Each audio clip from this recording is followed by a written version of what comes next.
Hello everyone, in this video we'll talk about SOUN stock and key levels to watch May 19, 2026. In previous trading session the stock formed a bullish candle. In today's trading session the stock forming a bearish candle. Now the stock trading at $8.2 on the weekly time frame.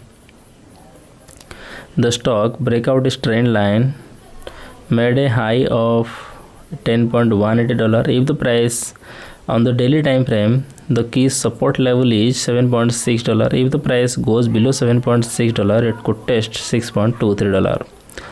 The key resistance level is $8.64. If the price breaks above $8.64, it could test $9.76.